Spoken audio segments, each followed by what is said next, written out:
نظم میں نثر میں سرکار دو عالم صلی اللہ علیہ وآلہ وسلم کا تذکرہ کر کے اپنی محافل کو منور کریں، اپنے قلوب کو منور کریں. اور ساتھ ساتھ ایک سلسلہ وار ایک چیز بھی چل رہی ہے. تو کل بات یہاں تک پہنچی تھی سرکار دو عالم صلی اللہ علیہ وآلہ وسلم نے اس دور میں کہ جب وہ عالم تھا کہ جو ابھی شعر میں بیان کیا گیا، آپ نے پہاڑی پر چڑھ کر، کوہ صفا پر چڑھ کے دعوت دی. اب ظاہر ہے کہ جب یہ دعوت دی گئی تو ابھی جس طرح اس کلام میں کہا گیا کہ جن لوگوں کو اندازہ ہوا کہ اب تو یہ معاملہ ہمارے ہاتھوں سے نکل جائے گا، مشرکین کا غیظ و غضب بڑا نیچرل تھا، ان کا یہ رد عمل ہونا تھا چونکہ ان کو لگ رہا تھا کہ اب ان کے لیے معاملات خراب ہو گئے. تو سرکار دو عالم صلی اللہ علیہ وآلہ وسلم کی دعوت توحید ان بت پرست مشرکوں کے لیے ناقابل قبول تھی. سرکار کا انہوں نے خطاب سنا، خطاب سننا تھا تو مشرکین مکہ اندر ہی اندر کھولنے لگے.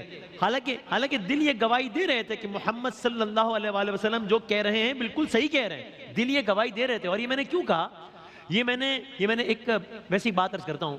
ہمارے بڑے سینئر کالمسٹ حسن نثار صاحب وہ ایک بات کہتے ہیں الحمدللہ میں مسلمان ہوں اور ظاہر ہے تمام عقائد مسلمانوں کے رکھتا ہوں. یہ کہتے ہیں اگر بے فرض محال ایک لمحے کو میں یہ سوچ لوں کہ اگر میں اس دین پر نہ بھی ہوتا خدا نہ خواستہ، تو بھی اگر میں بالکل نیوٹرل ہو کر، بالکل کسی غیر جانبدار ہو کر تمام تر کتابوں کا اور تاریخ کا جائزہ لیتا، تو اگر میں نیوٹرل رہتا تو بھی میرا پیغام اور تو بھی میرا دل یہی گواہی دیتا کہ بے شک محمد اللہ کے سچے رسول ہیں صلی اللہ علیہ وآلہ وسلم.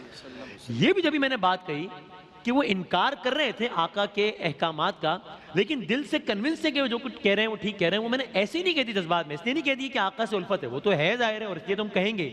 لیکن اگر نیوٹرل رہ کر بھی اس بات کا جائزہ لیا جائے تو انسان یہی کہے گا. کیوں بھئی؟ ابھی کل کی تو بات ہے نا، ابھی کچھ لمحوں پہلے کی بھی تو بات ہے نا کہ آقا سرکار دو عالم صلی اللہ علیہ وآلہ وسلم کوہ صفا پر آئے ہیں اور آ کر ان سے پوچھا ہے کہ جو آپ کو رسول نہیں مانتے، ان سے پوچھا ہے کہ یہ بتاؤ اگر میں تم سے یہ کہہ دوں کہ اس پہاڑ کے پیچھے ایک لشکر آ رہا ہے کہ جو تم پر حملہ آور ہو جانے والا ہے، تو کیا میری بات مانو گے؟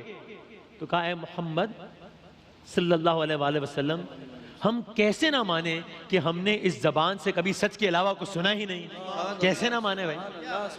کچھ روایت میں آیا کہ بات آگے بڑھائی میرے آقا نے، پھر یہ پوچھا کہ اگر میں تم سے کہہ دوں کہ لشکر آ رہا ہے جو تم پر حملہ آور ہو جائے گا اور تم میری بات مان لو اور اس کے بعد تم پیچھے جا کر دیکھو اور وہاں پر کوئی لشکر موجود نہ ہو، پھر کیا کہو گے؟ انہوں نے کہا اے محمد صلی اللہ علیہ وآلہ وسلم، ہم سمجھیں کہ ہماری آنکھیں اندھی ہو گئی لیکن آپ جو کہہ رہے ہیں وہی سچ کہہ رہے ہیں. جن کی صداقت اور امانت کی ابھی گواہی دی ہے، خود دشمنوں نے گواہی دی، تو جانتے ہیں کہ جو بات آقا کہہ رہے ہیں سچ کہہ رہے ہیں. لیکن مفادات کا ٹکراؤ بھی تو ہے نا، آباء و اجداد کے بھی تو مسائل ہیں نا، جو ہم دوسرے انبیاء علیہ السلام کی داستان میں بیان کر رہے ہیں کہ وہ کہہ رہے ہیں کہ اے نوح، اے آدم، اے ہود، اے صالح، اے ادریس علیہ السلام، ہم کیا یہ مان لیں؟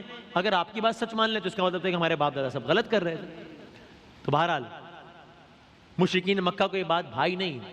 سرکار دو عالم کی شرافت کی وجہ سے، نیک نامی کی وجہ سے، عزت و وقار کی وجہ سے، بزرگی کی وجہ سے کسی کو بھی ان کے منہ پر تو کچھ کہنے کی ہمت نہ ہوئی. لیکن ایک بدبخت ابو لہب کہا اسے زمانے نے، پھر اسے رہا نہ گیا. تبت یدا ابی لہب یوں و تب، اور وہ سرکار عالم صلی اللہ علیہ وآلہ وسلم کے سامنے جسارت کرنے لگا. کیا کہا شاعر نے؟ کہتے ہیں جب میرے آقا نے اللہ کا نام لیا، لا الہ الا اللہ جب کہا، شاعر کہتے ہیں خدا کا نام گویا قہر تھا. صرف بت خانوں پر نہیں، دلوں پر بھی. خدا کا نام گویا قہر تھا بت خانہ دل پر. صرف اس بت خانے پر نہیں قہر تھا، دل کے بت خانے دل پر بھی، بت خانہ دل پر بھی. بھائی خدا کا نام گویا قہر تھا بت خانہ دل پر. گرا دی حق نے بجلی تو دے بارود باطل پر. غضب کی آندھیاں منڈلا گئیں لوگوں کی صورت پر. نگاہیں سرخ ہو کر چھا گئیں نور نبوت پر. غضب میں بھر گئے سارے قریش اس واز کو سن کر. کیوں کہ ان کے پتھروں کو کہہ دیا تھا آپ نے پتھر. پتھر ہی تھے نا، لیکن یہ بات برداشت نہ ہوئی. غضب میں بھر گئے سارے قریش اس واز کو سن کر کہ ان کے پتھروں کو کہہ دیا تھا آپ نے پتھر. تو اب معاملہ کیا تھا؟ جسے دیکھو اسی کے منہ سے کف تھی کفر بکتا تھا. جسے دیکھو اسی کے منہ سے کف تھی. کفر بکتا تھا، خدا واحد ہے یہ گویا سمجھ میں آ بھی سکتا تھا، بتوں اور دیوتاؤں کی مذمت جرم تھی گویا. کل علماء کرام عرض کر رہے تھے، ابھی مفتی عامر صاحب نے تشریف فرما بھی ہے کہ کس طریقے سے میرے آقا صلی اللہ علیہ وآلہ وسلم نے آ کر اس پورے سسٹم کو چیلنج کیا جہاں پر بت پرستی عام تھی، جہاں پر دیوتاؤں کو پوجا جاتا تھا، کہ جہاں پر زندہ درگور کر دیا جاتا تھا بچیوں کو.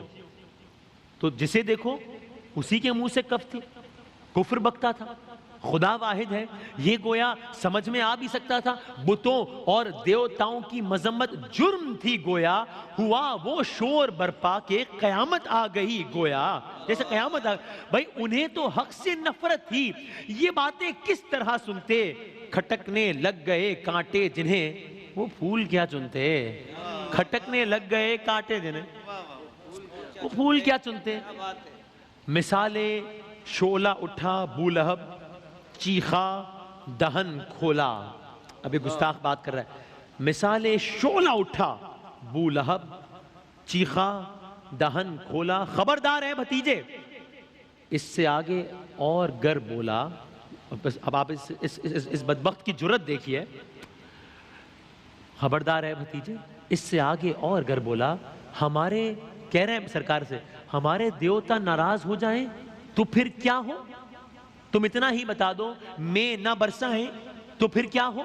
اہانت ایک خدا کے نام سے اتنے خداؤں کی، سرکار خدا کا پیغام دے رہے تھے، اہانت ایک خدا کے نام سے اتنے خداؤں کی، مذمت سارے معبودوں کی، دیوی دیوتاؤں کی. میں چاہوں گا کہ جب میں اختتام کروں تو آپ ایک شعر اس کا سنا دیجیے گا کہ کوئی تو ہے جو نظام ہستی چلا رہا ہے، آخر میں پڑھ دیجیے گا. اہانت ایک خدا کے نام سے اتنے خداؤں کی، مذمت سارے معبودوں کی، دیوی دیوتاؤں کی. نبوت، یہ ڈائیلاگ کر رہے ہیں سرکار دو عالم سے، نبوت کیا تمہارے واسطے تھی اس زمانے میں. اللہ اکبر. نبوت کے لیے کیا تم ہی تھے میرے گھرانے میں. یہی باتیں سنانے کو ہمیں تم نے بلایا ہے، سمجھ میں کچھ نہیں آیا یہ کیا تم نے سنایا ہے. تیری باتوں پہ ہرگز کان دھر سکتا نہیں کوئی، کہ اس توہین کو برداشت کر سکتا نہیں کوئی. حالانکہ خود توہین کا مرتکب ہو رہا ہے. غرض ایسی ہی باتیں کر کے سب نے راہ لی گھر کی، پسند آئی نہ ان کو بات کوئی بھی پیمبر کی. مگر اس رحمت عالم کا دل توحید کا گھر تھا. مگر اس رحمت عالم کا دل توحید کا گھر تھا.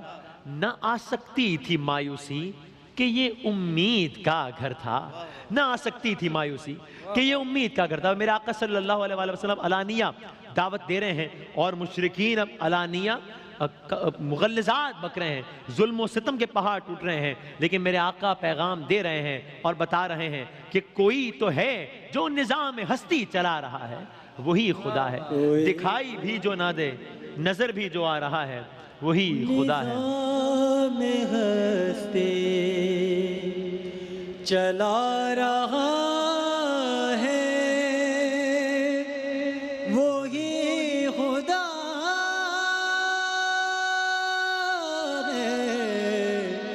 دکھائی بھی جو نہ دے، نظر بھی جو آ رہا ہے، سبحان اللہ. وہی خدا ہے، وہی خدا ہے، وہی سبحان اللہ. خدا ہے. تلاش اس کو سبحان نہ اللہ. کر